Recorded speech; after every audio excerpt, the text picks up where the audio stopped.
Welcome. Thank you.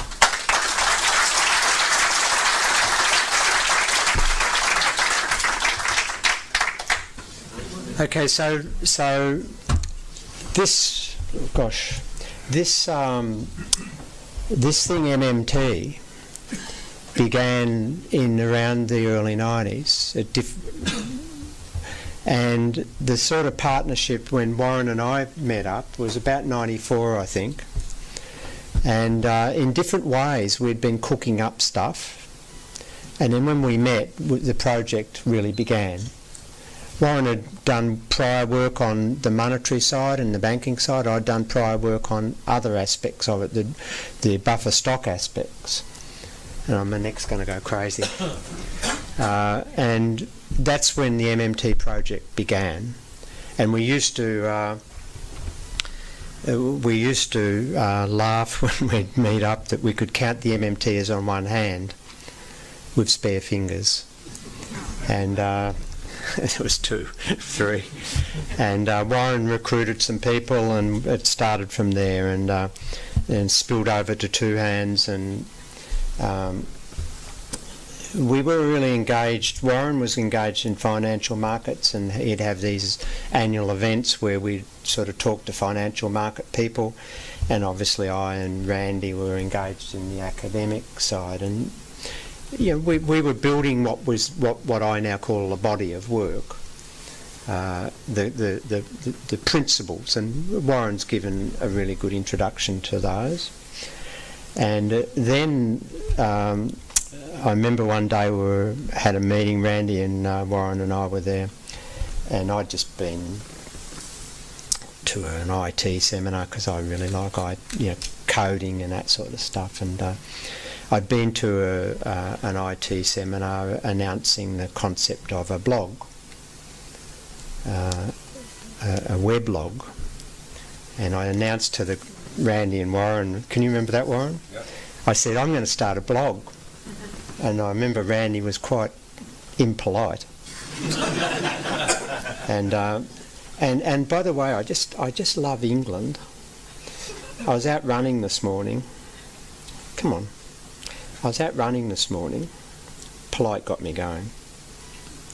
And I was up near St Anne's, and there's this sign on the beach, and it says, no barbecues or open flames on the grass area, but it says it's a polite notice. You wouldn't find that in Australia, I can tell you. I just love that, polite notice. Anyway, the move into social media was a very important move, I think, because that started the communication with grassroots people. Because if you've studied philosophy of science, you'll know that trying to get paradigm change in the knowledge communities is very difficult. And trying to deal with my peers in the academic sphere is as I'll explain in a moment, is just riddled with what I call groupthink. And so really MMT is, I think, the first type of... We're in the middle of a paradigm shift, folks. And I think that we've, in terms of the history of economic thought, this is the first paradigm shift that's going to be accomplished by grassroots action.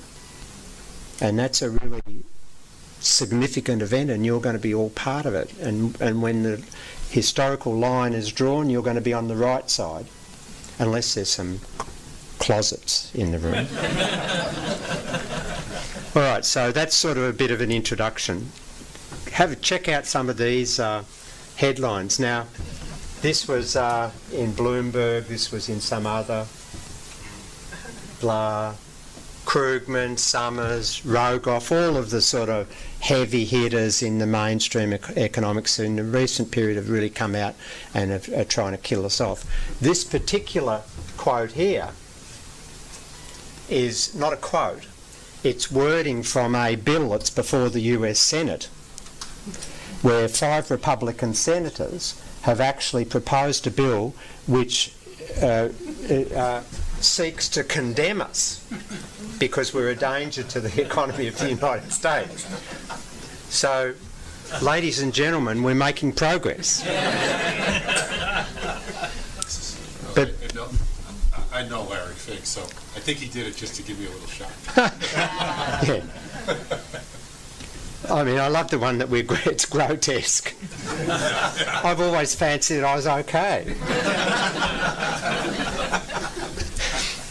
Okay, so what we're dealing with basically is a resistance. This is all the resistance that's now coming, and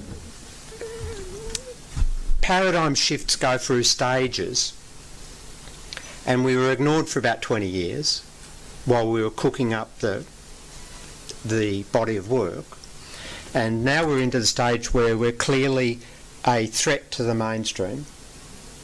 More and more people are starting to talk about it. It's infiltrated the political sphere now, and there's champions emerging for these ideas in the political sphere, and once that happens, then there's going to be votes cast for politicians and so on and so forth. And what we're seeing is a mainstream of my profession, which is has a disgraceful history, and a history where they've been blithely unaware of reality for years. And that's what happens in dominant paradigms. And I'm not going to go through all of these things, but these are elements of this blindness. In 2003, a Nobel Prize winner, Robert Lucas Jr., announced to all of us that the business cycle was dead. That we were no longer going to have any more cycles of recession and boom, and that all that government should do was then concentrating on further the microeconomic aspects of life, further deregulation, further movements towards lacking job protections, scrap. Some of the senators that have put that bill before the US Congress want to scrap the EPA, they want to scrap the Inland Revenue Service, they want to scrap the Department of Education, and this is the sort of thing that my profession has been providing authority to, these mad, crazy politicians. And essentially my profession became locked in this bubble, self-referential bubble, where there is no longer going to be any cycles, where all the main macroeconomic problems had been solved, and where you didn't even have to worry about financial markets. So the dominant framework for macroeconomics is taught in our universities, and which is dominating in central banks and treasury and finance departments, the so-called new Keynesian paradigm, didn't even have a banking or financial sector in its model, which is used for policy analysis. So it wasn't, and that's because they believed in efficient market theory, where whatever the financial markets would do would be optimal. And so it's no surprise they didn't see the GFC coming, because they didn't even have a financial sector. They didn't think it was important. And this just on groupthink.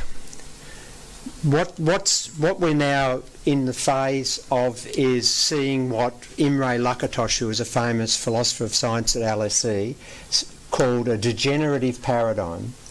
And that's a paradigm that's basically lost the plot, but it persists as the dominant paradigm in the area of concern through groupthink. Groupthink's a way in which behaviour of groups it becomes patterned, and it has features. This was identified in the social psychology literature in the early 60s, this sort of patterned behaviour.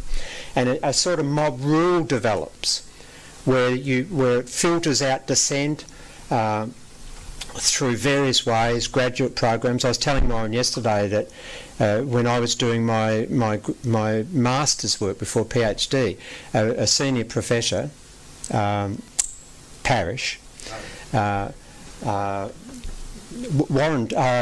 taught me in that program, by the way. But a senior professor at the university said to me that he said, "I'd advise you to become a sociologist because you're never going to cut it as an economist." And that was a filtering out pressure. And they do it through publications and through grant distribution, through appointments and all the rest of it. And so very few people that have non-mainstream positions come through. Very few of us. And they just deny anything that creates dissonance for them. And so these quotes I had up there are them trying to maintain their degenerative paradigm that's lost its empirical content. That's the jargon. What that means is that it can't provide any insights into what the real world is. And there's a whole lot of basic myths that are taught to students and policymakers rehearse regularly. Government's like a household. Printing money is inflationary. And all these articles that those headlines came from rehearse these myths. That deficits crowd out, fiscal deficits crowd out private initiatives. That you define what's fiscally sustainable by some number of a fiscal deficit. Now, what the next part of this talk is really to provide some more insight into the basic principles that Warren initiated. The mainstream approach is to define fiscal sustainability and fiscal space in terms of a set of financial ratios. Now, that's exemplified here, for example, in the British Labour Party's fiscal credibility rule. Just the terminology gives it away. And in the Eurozone, 3% maximum fiscal deficit and a 60% maximum public debt ratio. As if those have any meaning. Whereas with our approach to macroeconomics, the MMT approach, fiscal sustainability can't be defined in those terms. They have no context and no meaning. And so whenever we're thinking about fiscal sustainability, we have to be considering, well, what's the role of fiscal policy? And that was Warren's first slide. What are the aims of society? Now, MMT can't give you those aims because those aims reflect the collective values of the society. And so a brutal dictatorship running a monetary system will have different aims to a very progressive left society. But you've got to start off with your aims, and fiscal policy isn't there to produce a surplus or a deficit. It's there to achieve, to use the capacity of the currency issuer to move the society through output and service provision to those aims. And so if you've got a society where you've got a private domestic sector, households and firms who want to save overall for a rainy day, and you've got a society that's benefiting from having an external deficit, I repeat that, benefiting from running an external deficit, that follows on from Warren's pile of stuff.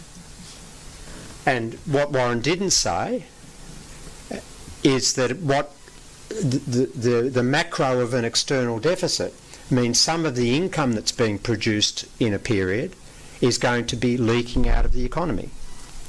In return, you're getting this stuff through imports being higher than exports.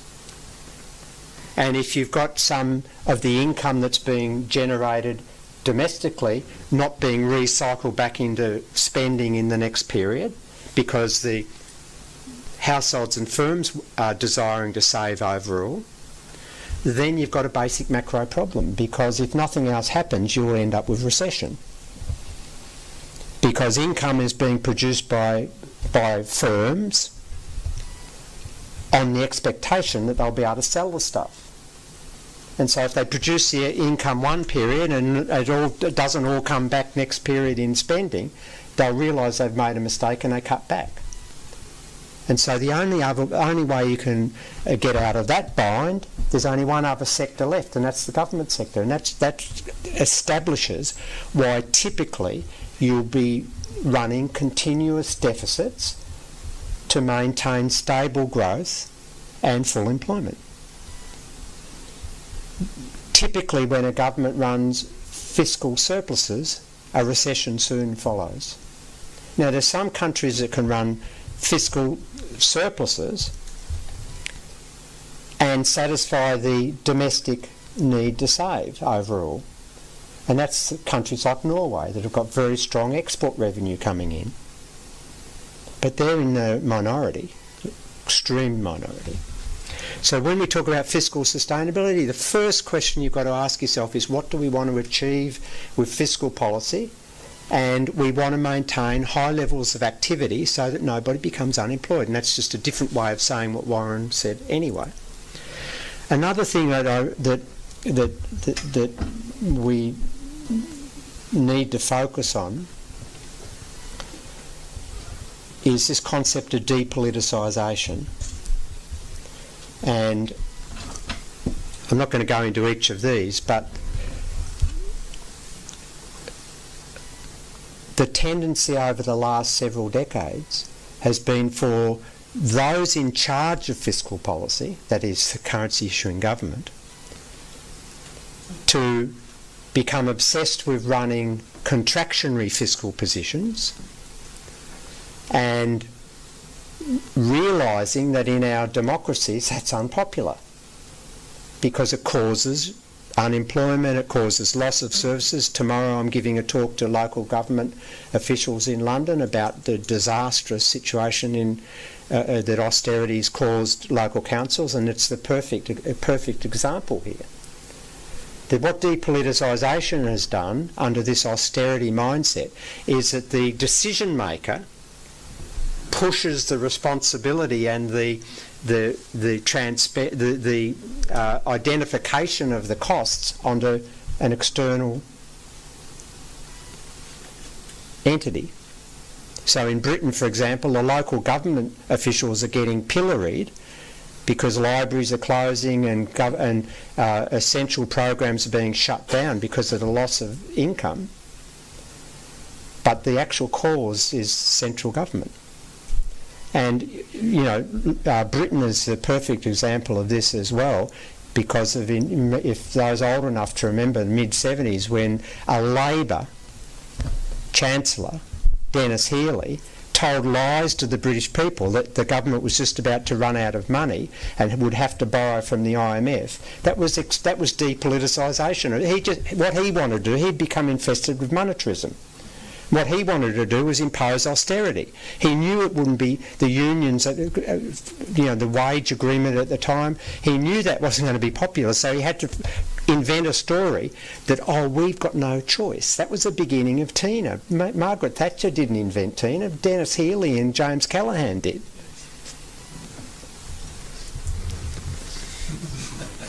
We lived through it. Yeah, I'm glad I didn't. What's that? Yeah. Now, another thing that we need to get very clear also, and this is both those quotes I showed at the beginning of the critics, but also progressive people who are trying to make sense of our work. I often hear, well, when we have progressives put on Twitter and stuff, well, when we have MMT, things are going to be great. Or Larry Summers says, when we have MMT, if we dare step in and have MMT, it's going to be grotesque and the world will melt. It's as if MMT is some sort of regime that you shift to. Well, ladies and gentlemen, MMT, and I apologise if you're paranoid, MMT is all around us. In our everyday life, we walk the streets and there it is. So you've got to be clear, it's not a regime, it's a lens, what I call a superior lens for understanding the operations of the monetary system superior to the way in which the mainstream of my profession attempts to construct an understanding of the monetary system, full of myth. And it also allows us to cut through and identify what the actual capacities of the currency issuing government are. And I think this is an incredibly empowering lens, because it cuts through what I call the veil of ideology. Because if everybody has an MMT understanding, that is, that they actually understand the way our system out there operates and what our governments can and can't do and what the consequences of different actions will be, well, then they'll no longer tolerate a politician getting up there and saying, we've got to tolerate 10% unemployment because we'll run out of money. Or we can't deal with climate change because we haven't got enough money. Because if we all understand that that's not true, well, then that smokes them out, doesn't it? Because then the politician has to disclose why they want to have 10% unemployment. And I think that empowers our democracies. And the other thing we've then got to understand is that MMT is relatively agnostic. Well, it's not relative, it's agnostic about policy. And in a way, it's neither right-wing or left-wing. To operationalise the understanding that MMT provides you, you've got to overlay that understanding with a set of values, with an ideology. And so a real hardcore right-winger who understands MMT would come up with a different set of policy interventions to a left-winger like me with the same monetary understanding. So it just happens that the MMT founders and the core group are relatively progressive. Just happens that. But that doesn't mean that MMT is left. My values are left, but my understanding of the monetary system isn't left. It's knowledge. That's a really important thing to differentiate in when you're talking to people, because there's all these, the resistance that we're getting now, those quotes and that, is not about the core monetary theory that we've provided, because these characters don't even get it. It's about that they think it's left wing. So they're really having a debate about values, and they actually don't understand the distinction. But you all do. What having your currency, and this is just reinforcing what Warren said, what having your own currency means is that the currency issuer can buy whatever is available for sale in that currency, including all idle labour. Once you understand that, then you immediately know the next thing, and that is that any mass unemployment in the economy is a political choice of government.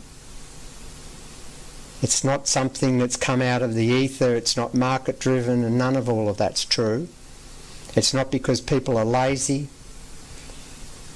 it's because governments have chosen to run net spending positions, deficits, that are too low, or surpluses that are too big. And so once you understand that, then the sort of questions you'll hassle your local politicians with will be different to the questions that you might ask if my profession gets up as they do and say, oh, well, what students are taught is that unemployment is a voluntary optimising choice of people between leisure and earning income. That's what's taught to students. And the other important thing is that the fact that the government can buy whatever's available for sale doesn't mean that it should. It all depends. And if it does, then what MMT allows you to tease out is what the consequences of different positions using that capacity will be. We've got music. Briefly, having your own currency doesn't mean that the nation will be richer in material terms. So I often see on Twitter, oh, if we go to MMT, everybody will be better off. Well, not necessarily.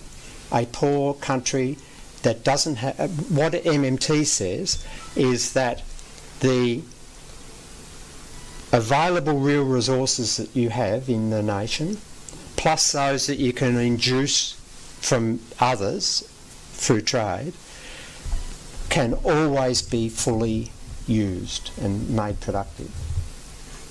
But what level of output and services that emerge from that may not be deliver very high level standards of material living. Okay, job guarantee and UBI. Warren's already given an introduction. Where we start from is that a currency issuing government has two options in terms of establishing a framework to maintain price stability, that is a steady inflation rate. It can either use unemployment buffer stocks, which is the dominant approach these days, and technical, it's this NAIRU, don't worry about it. Or it can take an MMT path and use an employment buffer stock. Now, Warren mentioned wool. I haven't got time to go into how I came up with this idea that initially, but it related to a wool price stabilisation scheme that the Australian government ran in, where the government would buy and sell wool to stabilise prices so that farmers would have stable incomes in terms of fluctuations in the wool clip. And at the time I was studying agricultural economics, and that sounded like full employment of wool to me. And it was at the time in the late 70s when unemployment was emerging in Australia for the first time. And so I wasn't interested in wool so much other than to keep me warm in winter, but I was interested in the unemployment. And so in the same principle, when the private market's weak, the government can buy the labour, and when the private market becomes strong again, it'll buy the labour back out again. That's an employment buffer stock. It goes up and down with the cycle. Now, the point is that unemployment buffer stocks is an incredibly costly way in which you can maintain price stability. Yes, it maintains steady inflation rates typically because it disciplines workers from pushing up wages typically, and it creates poor sales conditions that firms can't push up margins. That's sort of the story. But it creates incredible income losses. Daily income losses are massive because these people aren't working and producing, but it also has incredibly costly social pathologies. Mental health, crime, substance abuse, family breakdowns, intergenerational disadvantage, go through them. I could list stacks. And the benefits of full employment, of course, are the opposite. It's like a mirror, that individuals now have income stability, they can manage their personal risk profiles, they feel better because if you're working you've got social esteem and you feel as though you're included in society. You typically have pathways to higher skill development.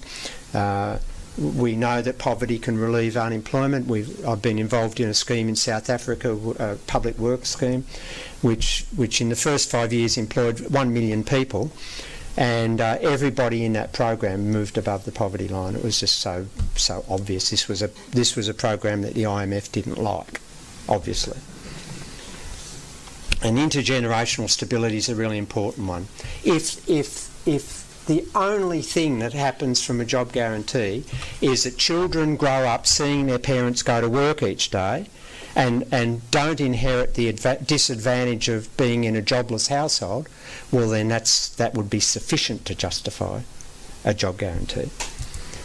All right, so I think Warren's done it, that it's an unconditional offer.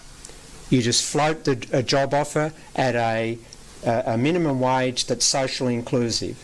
That doesn't mean a poverty wage. It means that the person who's receiving it can participate meaningfully in society, go to the theatre, go out to dinner occasionally, go to football matches, whatever.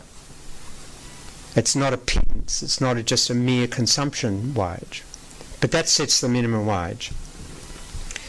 And of course, how do you know when you've reached what we call loose full employment? Well, it's when nobody else walks through the door asking for a job. That's it. Why is it loose full employment? And Warren mentioned a sort of full employment. Well, it's loose full employment because it doesn't take care of what we call underemployment. So if I lost my job and we had a job guarantee, I'd be down the job guarantee office to get a job. But the reason that it might mismatch my skills is because it has to be inclusive to the most disadvantaged people. And we know that the disproportionate burden of unemployment falls on those who are low skilled and have difficulty anyway engaging in work. Okay, Warren's already mentioned that. The important point here is that the government, a lot of progressives think, well, when you've got unemployment, what the government should do is stimulate the private sector. Now, what they mean, you'll see schemes to have major infrastructure projects and things like that. Well, that's good, but it runs the danger, because you're going to be competing for resources as the level of activity rises at market prices with private demanders for those resources, firms and that. You run the risk of triggering inflation. I call that a generalised Keynesian expansion, but that runs the risk of being inflationary. A job guarantee doesn't compete with any private sector bidders because it buys off the bottom. The unemployed, by definition, have zero bid in the private market because nobody wants them. So you can't be pushing up prices by bidding resources that currently have no bid. You're buying off the bottom. These micro benefits are just a reflection on what the benefits of full employment are. You reduce, Warren's already mentioned it, you reduce private sector hiring costs because people are already in the workforce. A lot of research studies show that when people become unemployed, over time their social network shrinks down to 1. They start to, the psychological processes start to impact upon their ability to manage time. That means that they sleep in and stuff like that. And why wouldn't you? And a whole lot of other things that make it difficult to transition back into the paid workforce. That's all gone. It reinforces intergenerational advantage. One of the significant findings in the social psychology and sociology literature is that children that grow up in jobless households, entrenched joblessness, inherit that disadvantage and become and suffer right through their adult lives. Training, spatial advantages. It means that little villages. I've just been up in St Anne's yesterday. That little village, if there was unemployed people there, they'd get jobs. It's not a cosmo thing, a cosmopolitan thing. It's not that.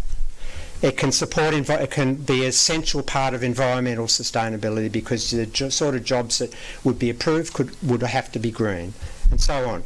But don't get the idea that the job guarantee is the bee's knees, that it's the panacea for everything. It's just the first thing a currency issuing government should put in place. And there's a whole lot of other things, public health, public education, Green New Deal, infrastructure, transport, all of that. That's on top of all of this, but this is just the basic thing. People say, well, what's the cost? Well, what does any public program cost? Not the numbers that are in the budget statements. They're meaningless in their own standalone. They don't mean anything. What a policy program costs is the real resources that are consumed by that program. So the extra food that the unemployed might be able to buy, that's a real cost. And so MMT has a different concept of cost.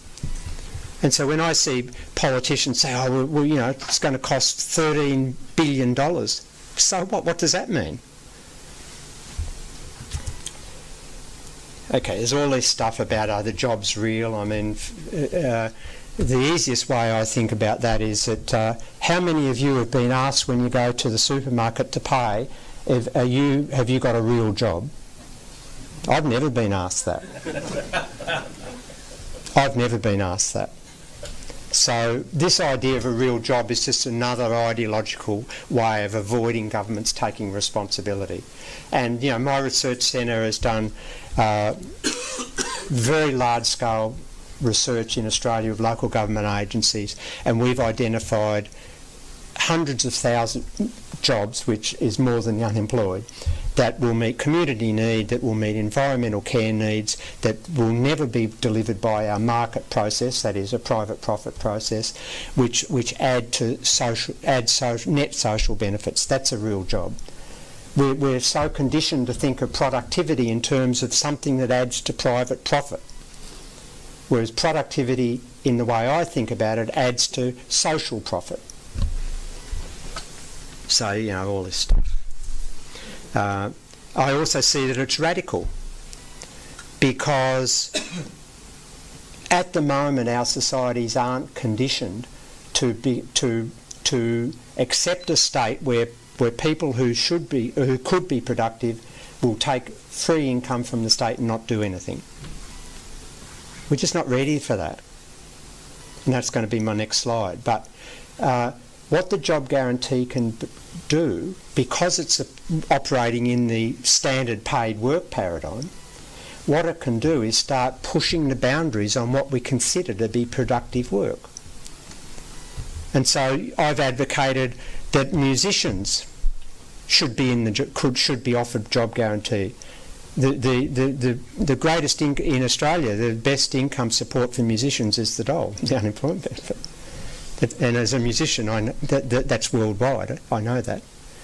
So I'd offer all my mates in bands who haven't got work other than playing a job. Now, what would they have to do in return other than go and play gigs?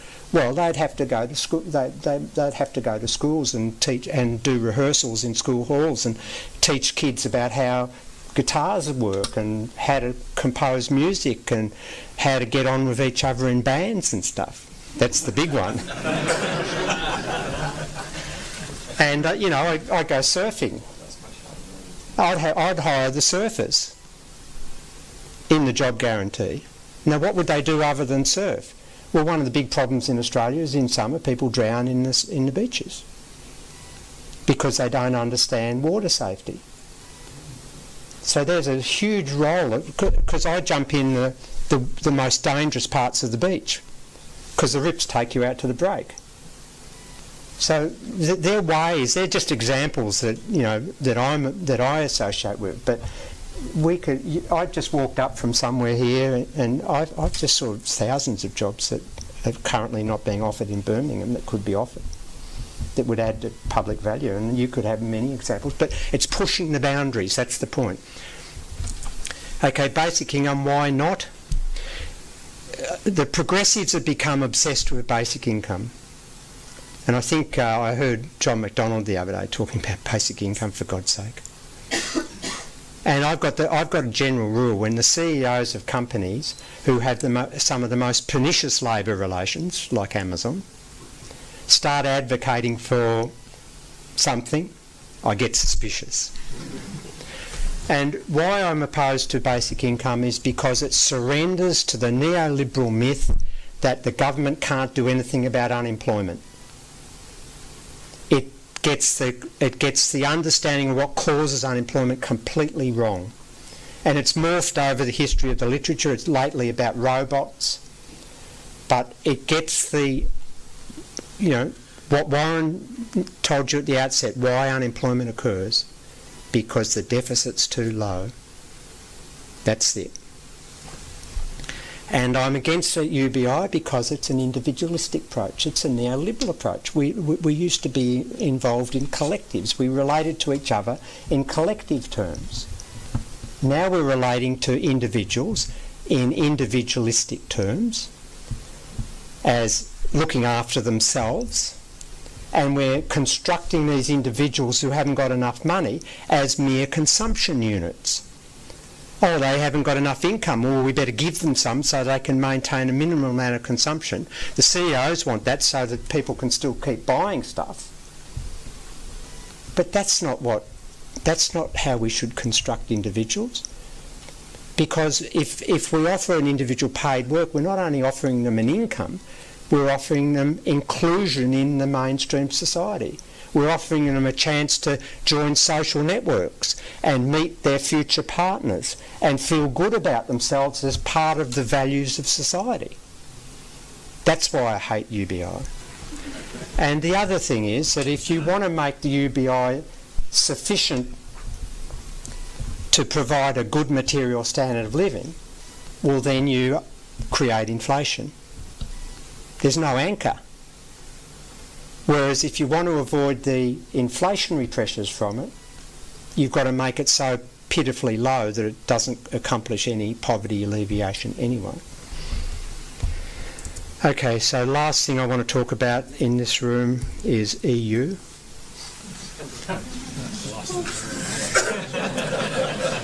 Thank you.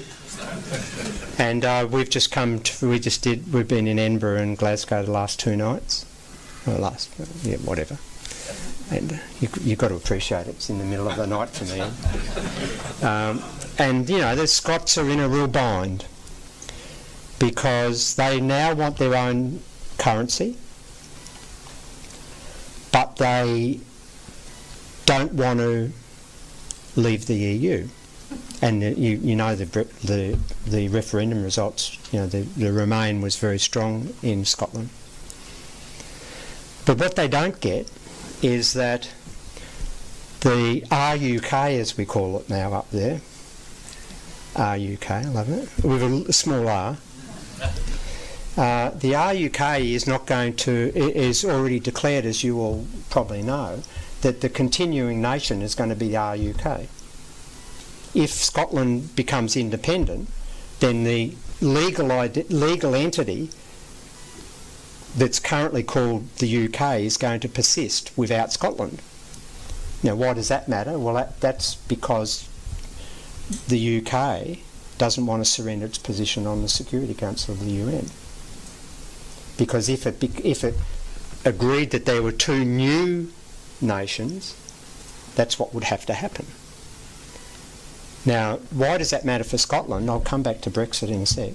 Why does that matter for Scotland? It means it's because it's now a new nation. And under EU rules, if it then seeks accession to the EU, it has to adopt the euro.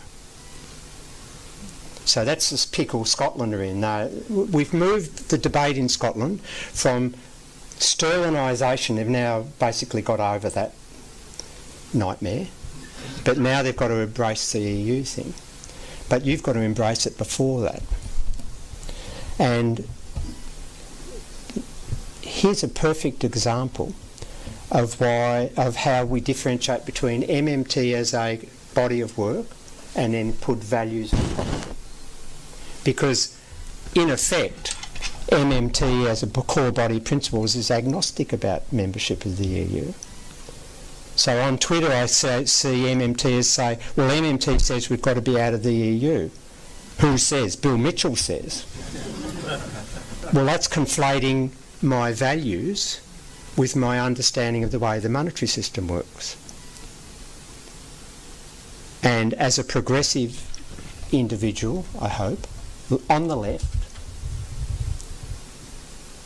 the true left, not the left that shifted out Blairite to the right, where the centre seems to have gone that way. That's right, yeah. The EU is the last thing, the last configuration that a progressive left person would advocate joining or being part of or staying in. And the reason I say that is because it's the neoliberalism isn't just a political preference, it's been embedded into the core legal structure of the arrangement in the treaties, starting with the Single European Act and then going through to Maastricht and on. The neoliberalism is core to the EU. It's a neoliberal project. And I understand these left people have sort of, you know, the EU for them is some sort of security blanket, some sort of expression of cosmopolitanism, you know, that grand tradition. Yet it's a really weird form of cosmopolitanism, because cosmopolitanism in the literature is, and the philosophical ideal is that everybody's in it. Well, the EU lets people die on beaches who try to get into the little cosy arrangement. So, you know, it's not an expression of cosmopolitanism at all. It's a perverted form of cosmopolitanism. And how can you assert your democratic independence when you're forced to accept laws that are created by technocrats in Brussels, that are adjudicated in disputes by not your highest court, but the European Court of Justice, and which force trade agreements on you, which allows corporations under investment dispute mechanisms to then, if they feel as though their profits are being threatened by legislation by any particular jurisdiction in the interests of the people of that jurisdiction, they can take you to court and win and overrule that legislation. Why would you want to be part of that? That's the end.